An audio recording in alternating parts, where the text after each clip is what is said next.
우리가 하나님의 섭리를 가만히 묵상을 해보면 굉장히 중요한 사실 하나를 발견하게 됩니다. 그게 오늘 말씀의 핵심이기도 한데요. 잘 들어보십시오. 선하신 하나님의 완전하신 뜻과 그분의 지혜로운 계획이 죄악된 세상 속에서 불완전한 사람들의 의도와 어리석은 행동을 통해 한치의 오차도 없이 완벽하게 아름답게 성취됨을 우리는 알 수 있습니다. 자, 다시 한번요. 자, 우리가 하나님의 섭리를 살펴보면 선하신 하나님의 완전하신 뜻과 그분의 그 지혜로운 계획이 죄악된 세상 속에서 불완전한 사람들의 의도와 또 어리석은 행동을 통해서도 한치의 오차도 없이 완벽하게 또는 아름답게 성취된다라는 사실을 우리가 깨달을 수 있습니다.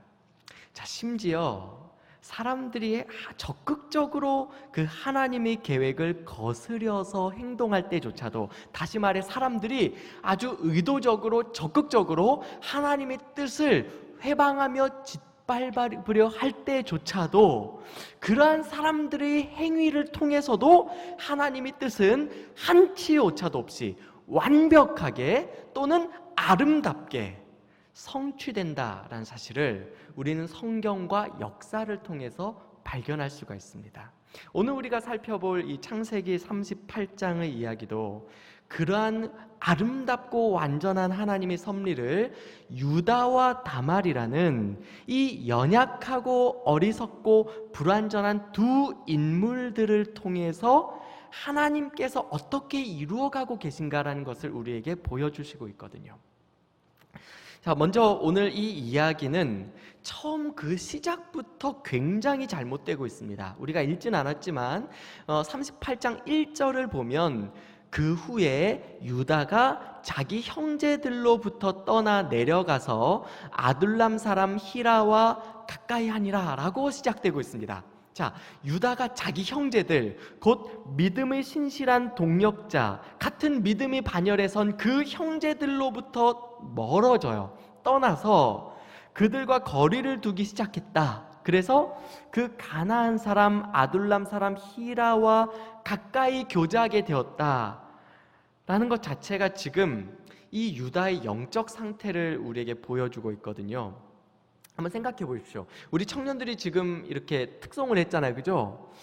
이 보기만 해도 그냥 너무너무 이쁘고 사랑스러운 이 청년들, 너네들 금요일에 뭐하니? 교회 가요, 뭐 이런 애들, 우리 친구들 있잖아요. 그래서 시간 있으면 교회 와서 주보 만들고 헌신하고 수련회 가고 늘 교회에서 그렇게 봉사하고 헌신하고 그냥 교회에서 살던 그 친구들이 어느 날부터인가 점점 교회에서부터 멀어집니다. 늘 교회 오면 그 친구들 보였거든요. 항상 볼 수 있었던 그 아이들이 어느 날부터인가 교회에 안 옵니다. 그러다가 점점 이 친구들이 세상 친구들과 가까이 교제하게 되는 거예요. 이게 사실 굉장히 지금 불안한 거거든요. 우리 청년들, 특별히 우리 결혼 안 한 청년들이 받아 누려야 할 큰 복이 있는데, 그게 뭐냐면 믿음의 사람이 참 멋있어 보이는 복입니다. 그러니까 하나님이 정말 좋다라고 말씀하신 그 사람이 진짜 좋아 보이는 영안이 열리는 거, 이게 지금 굉장히 큰 복이거든요. 다시 말해서 우리 형제들 같은 경우에 어떤 자매를 좋아합니까? 믿음과 상관없이 이쁜 자매 좋아합니까? 이게 굉장히 답답한 거죠. 형제들이 아무리 믿음이 자라도 이게 잘 안 바뀌어요. 근데 우리 형제들이 자매의 외모 수준과 상관없이 믿음 좋은 자매가 예뻐 보이는 복을 누려야 해요. 아멘을 안 하는데 이게 지금 중요해요. 이게 그러니까 우리 형제들이 이래서 불안한 거예요. 기도 많이 해주시기 바랍니다. 외모와 상관없이 그냥 그렇게 하나님 사랑하는 그 믿음 좋은 자매가 이뻐 보여요. 이게 복이에요. 이게 우리 자매들도 형제의 키와 상관없이 믿음 좋은 형제가 우러러 보이는 복을 누려야 해요. 예? 그러니까 우리 형제든 자매든 어쨌든 이성 친구를 볼 때 그 외모와 조건과 상관없이 하나님 앞에 믿음으로 굳건하게 선, 예? 그래서 하나님이 너무너무 기뻐하시는 그 사람, 하나님이 정말 멋지고 아름답다고 말씀하시는 그 사람이 내 눈에 좋아 보이는 이 복이 있어야 하거든요. 이번 수련회 때 그 눈이 열려야 합니다. 자, 근데 물론 하나님을 먼저 만나야죠. 자, 근데 어쨌든 이게 사실은 그게 필요한데 이 친구들이 늘 그런 거 있잖아요. 저도 사실 제가 결혼 좀 늦게 했지만 저도 이렇게 결혼 전에 솔로일 때 이렇게 청년들하고 같이 뭐 이렇게 노방전도 가고 하면 특히 이제 자매들 중에서 막 엄청 기도 열심히 하고 막 그런 자매들 보면 내가 만날 사람 저기 있다 막 가슴이 뛰고 막 그랬거든요. 물론 현실은 또 그것과 좀 다르게 됐는데, 자, 어쨌든 분위기를 어떻게 수습해야죠? 처음 설교하면 좀 당황을 해요. 이해해 주시기 바랍니다. 자, 근데 이 친구들이 그렇게 교회 안에서 믿음의 형제들과 자매들과 서로 그렇게 어울려서 아슬아슬한 썸씽을 또 그렇게 주님 안에 누리고 회개하고 또 다시 그러면서 그렇게 잘 살았는데, 근데 이 친구들이 어느 날부터 그렇게 교회에서 안 보여요. 학교 MT 가고 거기서 친구들하고 어디 뭐 미팅 가더니 세상 친구들하고 만나기 시작하는 거예요. 이게 사실은 굉장히 불안한 거죠. 그 전에 정말 믿음 좋을 때, 우리 믿음이 막 뜨거울 때는 세상 친구들하고 만나는 건 상상도 못 해봤는데 어느 순간부터인가 그 맛을 알고 나니까 그 애들이 더 좋은 거예요. 지금 유다가 그런 겁니다. 자기 형제들로부터 떠나서 아둘람 사람 히라와 가깝게 교제를 해요. 그러더니 눈이 딱 맞아가지고 2절에 보니까 유다가 거기서 가나안 사람 수아라 하는 자의 딸을 보고 그를 데리고 동침하니, 이렇게 나와 있죠. 여러분, 창세기 28장 1절에 보면 이 아브라함의 아들 이삭이 그 아들 야곱에게 뭐라고 말하냐면, 너는 가나안 사람의 딸들 중에서 아내를 맞이하지 말라, 이렇게 분명히 말합니다. 이게 성경의 가르침이에요. 너는 절대로 가나안 사람의 딸들 중에 아내를 취하지 말라. 이것이 조상적부터 배워온 하나님의 말씀이거든요. 그런데 지금 이 유다가 가나안 사람의 딸을 가까이 하게 되는 거예요.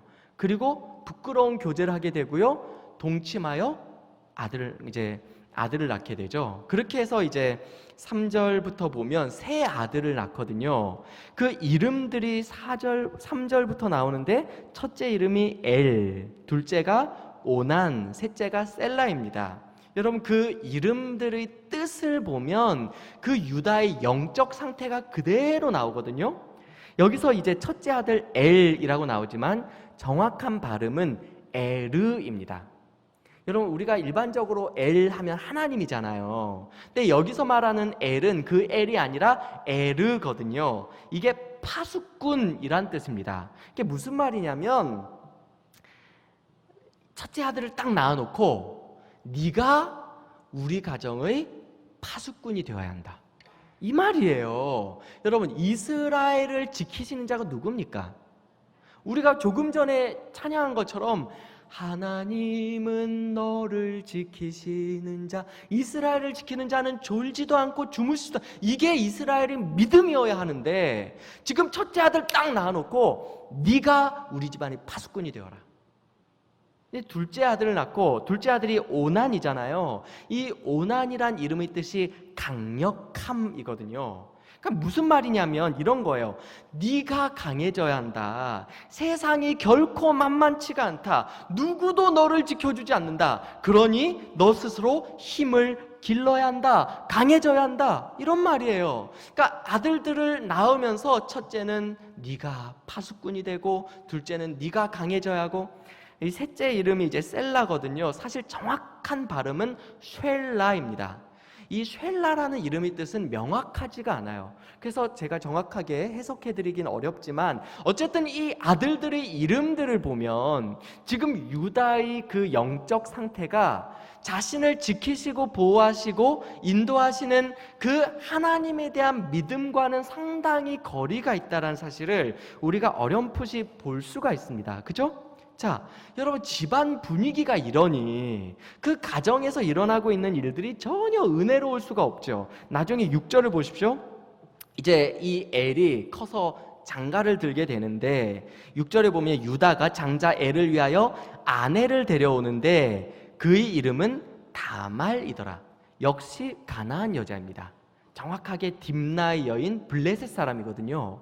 그러니까 이 가나안 여인을 아내로 데려와요. 자, 그렇게 해서 결혼을 시켰는데 이 첫째 아들인 엘이 하나님 보시기에 악했습니다. 그죠? 7절에 보면 유다의 장자 엘이 여호와 보시기에 악함으로 여호와께서 그를 죽이십니다.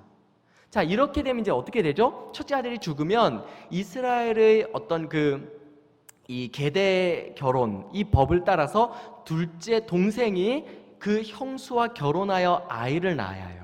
그런데 문제는 그렇게 해서 낳은 아이는 내 아이가 아니라 형의 아이예요. 그래서 형의 기업을 이어가게 됩니다. 이 둘째가 그게 싫은 겁니다. 내가 기껏 고생해서 키워놔봐야 이 아들은 내 새끼가 아니에요. 그게 싫은 거예요. 그래서 이 아들이 아들 자녀 낳기를 거부하죠. 그도 역시 하나님 앞에 죽임을 당합니다. 그게 이제 9절과 10절에 나와요. 그리고 이제 12절에 보면 여기 얼마 후에라고 나오는데 여기서 이 얼마 후에는 사실은 상당히 오랜 시간, 수년이 흐른 후에 이렇게 우리가 이해를 해야 합니다. 왜냐하면 이미 이때는 그 막내 셀라가 장성한 때거든요. 자, 그렇게 수년이 흘렀는데 그런데 이 유다는 며느리 다말을 불러서 이렇게 결혼을 시키지 않아요. 왜냐하면 이미 그 두 아들이 죽었잖아요. 그죠? 그런 집안의 비극이 반복될까 두려웠는지 그래서 어쨌든 마땅히 행해야 하는 그 의무를 하지 않습니다. 자, 여러분, 그러니까 지금 자 보십시오. 1절부터 지금 여기까지 유다의 행동 중에 잘한 행동이 하나도 없죠. 지금 뭐 신앙적으로 제대로 된 게 하나도 없어요. 자, 아무리 시아버지가 믿음으로 제대로 행동을 못해도 그 며느리라도 바르게 반응하면 소망이 있는데 이 가나안 여인 다말에게는 그럴 만한 믿음이 전혀 없습니다. 이제 이 시아버지가 이제 자기 마을 가까이 왔다는 소식을 듣고 이제 이 며느리가 14절에 보면 급히 창녀의 모습으로 변장을 하고 유다를 맞으러 가요. 그죠? 14절에 그가 그 과부의 의복을 벗고 너울로 얼굴을 가리고 몸을 휩싸고 딥나 길곁 에나임 문에 앉으니 자, 이는 셀라가 장성함을 보았어도 자기를 그의 아내로 주지 않음으로 말미암음이라. 자, 여러분, 이 다말이 이런 행동을 한 이유가 있습니다. 지금 이 며느리는 자기 시아버지가 어떤 인간인지를 정확하게 알고 있어요.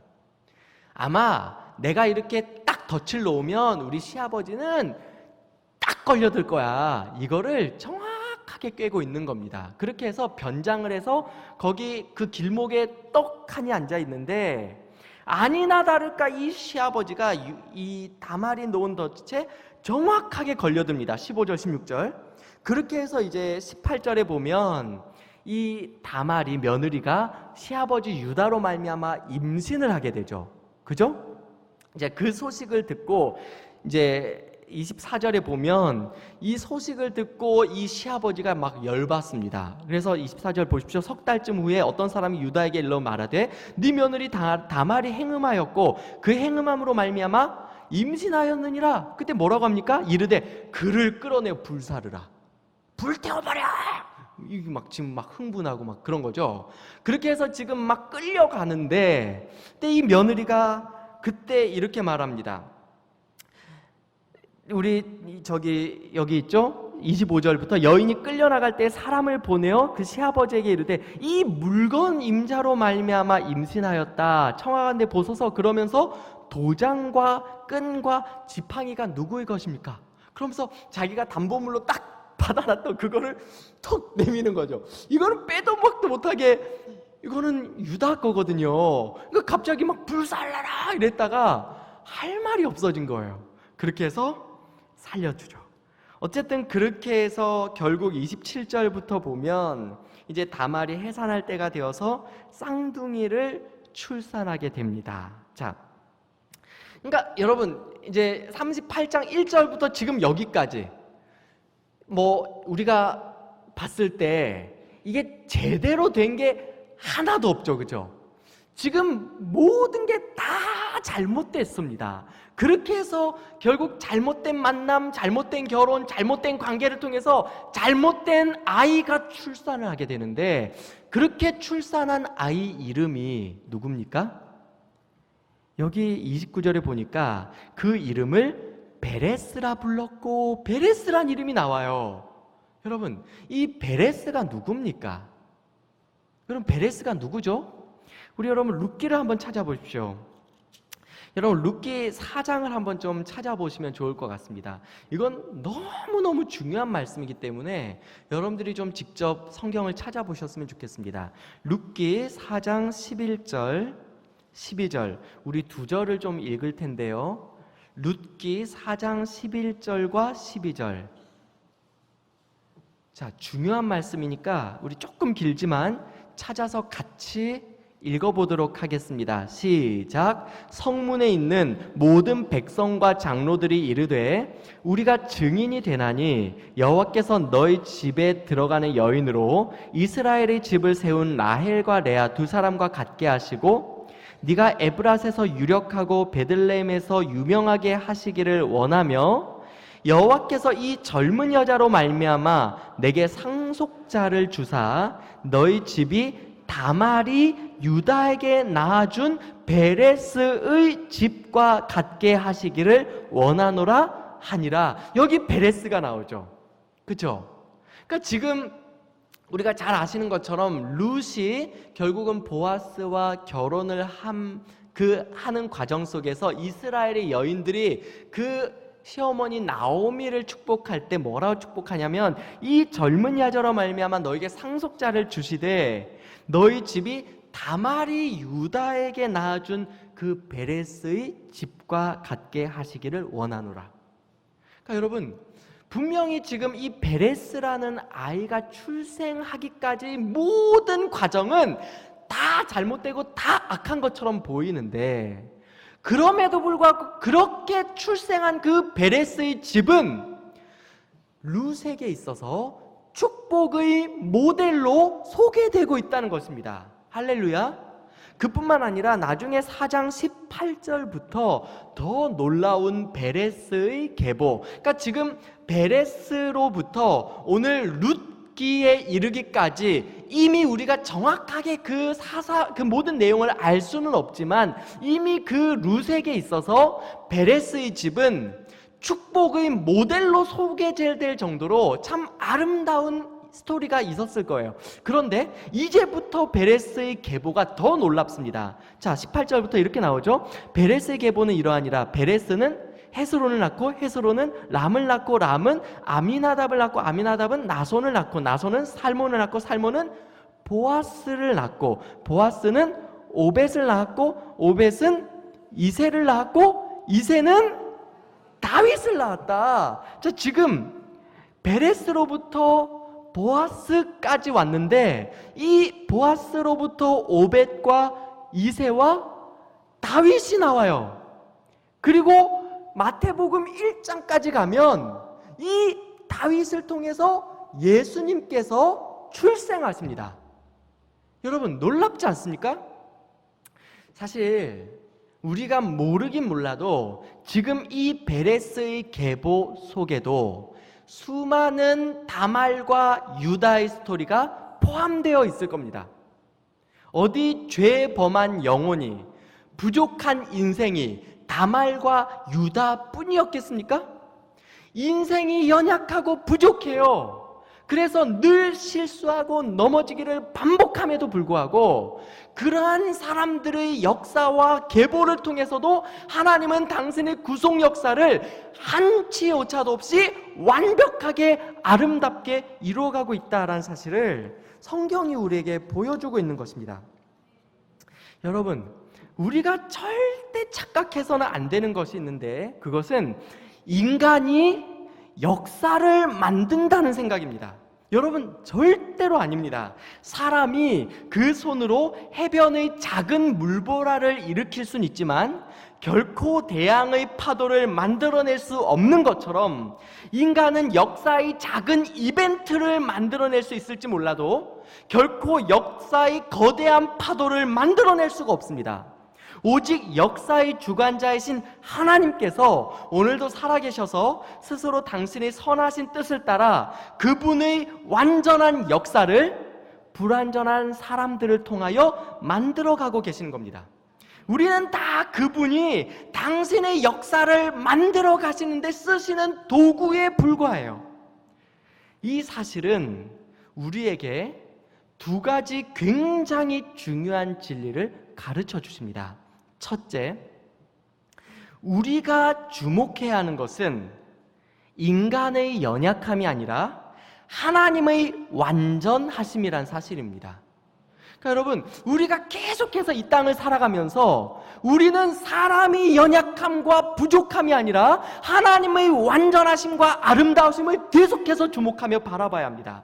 기억하십시오. 사람이 실수해도 하나님은 실수하지 않으십니다. 사람이 약해도 하나님은 강하십니다. 내가 할 수 없어도 하나님은 하실 것입니다.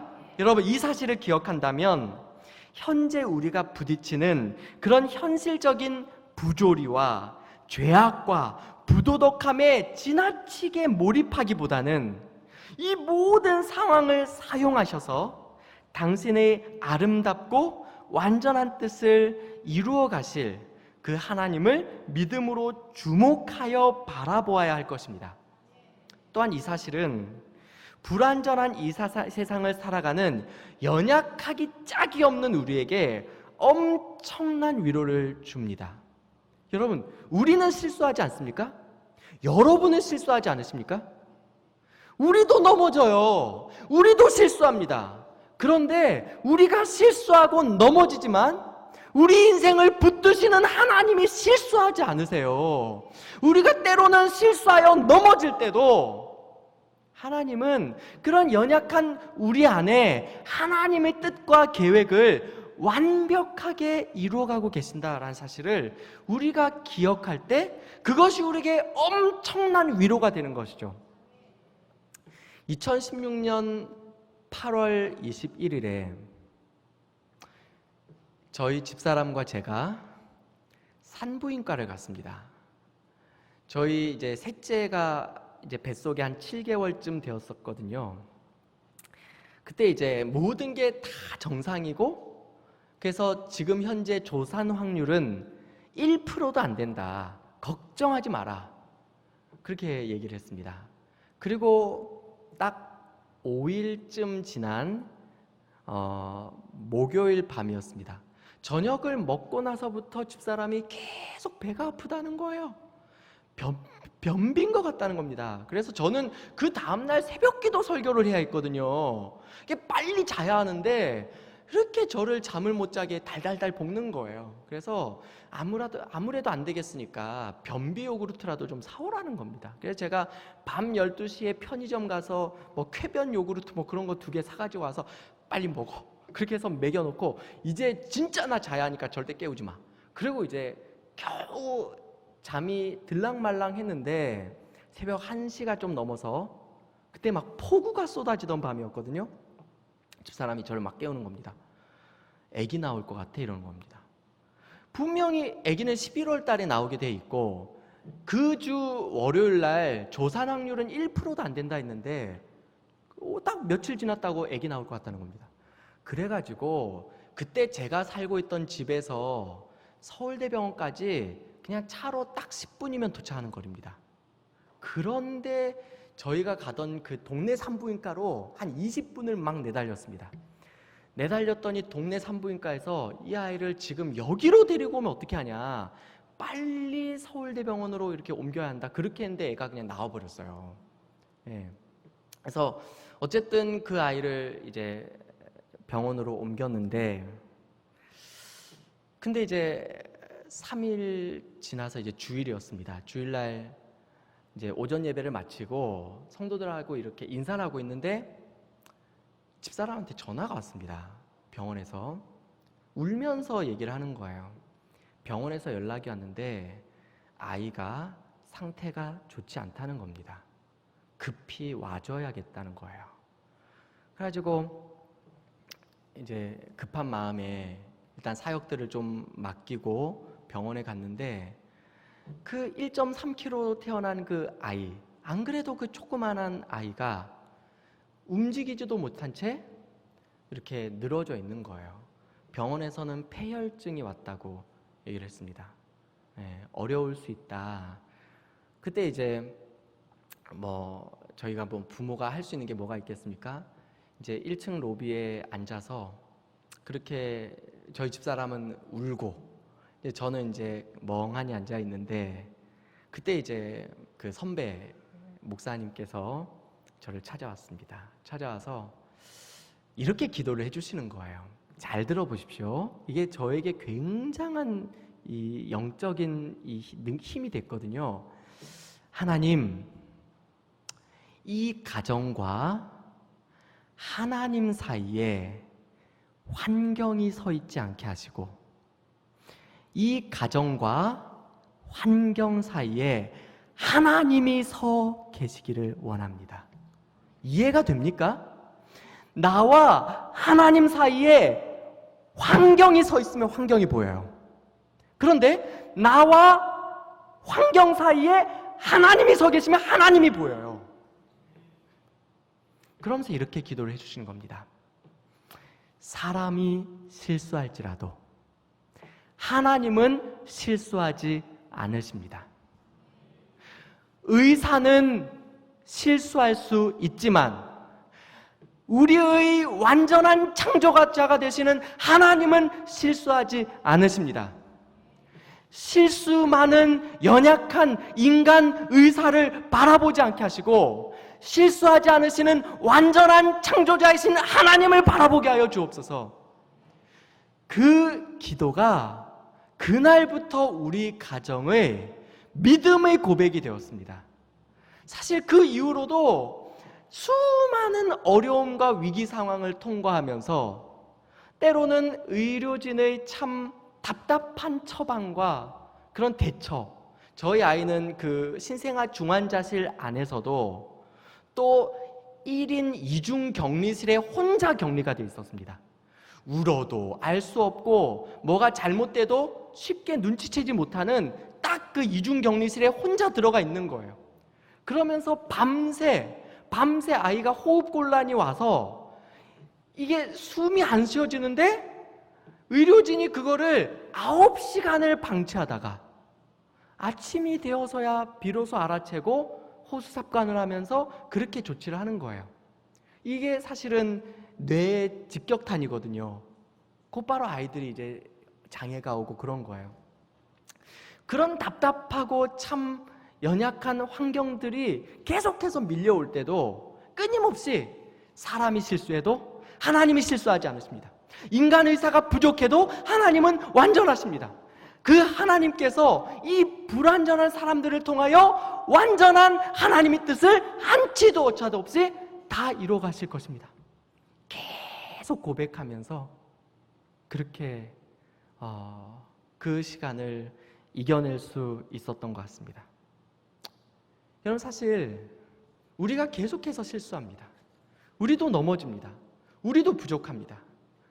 그런데요, 우리가 실수해도 하나님이 실수하지 않으세요. 사실 지금까지 우리 살아온 모습을 한번 생각해 보십시오. 지금 내가 여기까지 오는 그 모든 과정 속에서 여러분 얼마나 많이 넘어지셨습니까? 얼마나 많이 실수하셨습니까? 얼마나 많이 그 좋은 기회들을 걷어차 버리셨습니까? 네? 그런데요, 그럼에도 불구하고 내가 여기에 오기까지 나는 실수와 그런 죄악을 끊임없이 밥 먹듯이 반복하고 반복했는데, 그런 연약한 나를 통해서도 하나님은 실수하지 않으시고 여기까지 인도하신 거예요. 그래서 지금까지 지내온 것 주의 크신 은혜라. 그렇다면 여러분, 우리가 앞으로 살아갈 소망이 어디 있습니까? 예? 이제는 실수하지 않나요? 이제는 넘어지지 않나요? 이제는 범죄하지 않나요? 아닐걸요. 여전히 범죄하고 여전히 실수하고 여전히 넘어져요. 그런데 여전히 불완전하고 어리석고 참 부족하고 연약하기 짝이 없는 우리들인데, 그럼에도 불구하고 그러한 우리의 삶이 하나님의 뜻 안에 있어요. 이게 우리 소망입니다. 우리는 오늘도 넘어지지만 우리 삶을 붙드시는 하나님이 실수하지 않으시고 우리 삶을 완전한 하나님의 계획 안에서 인도하고 계신 거예요. 여러분, 그러므로 오늘 우리가 이 말씀을 기억한다면 자꾸만 나의 연약함, 우리 인간의 불완전함, 인간 세상의 부조리함에 지나치게 몰입되지 말고 여전히 완전한 하나님의 계획 가운데 우리 삶을 주장하시는 그 하나님을 믿음으로 바라보는 것, 그것이 오늘 이 말씀을 통해 우리가 배워야 할 첫 번째 교훈입니다. 두 번째는, 여러분, 우리 모두는요, 그 완전하신 하나님의 뜻을 이루어 가도록 쓰임받는 도구라는 사실입니다. 기억하십시오. 쓰임받지 않는 인생은 하나도 없습니다. 우리 모두가 다 쓰임받고 있습니다. 혹자는 의의 도구로, 혹자는 심판의 도구로 쓰임받고 있습니다. 여러분들은 어떠한 도구로 주님의 손에 붙들려 쓰임받고 계십니까? 바라옵기는 우리 청천교회 이곳에서 하나님을 예배하는 우리 모든 성도님들은 심판과 죄악의, 징벌의 모델로서 쓰임받는 자들이 아니라 구원과 축복의 도구로서, 그러한 모델로서 하나님 앞에 귀히 쓰임받는 존귀한 하나님의 백성들로 살아갈 수 있기를 주님의 이름으로 축복합니다.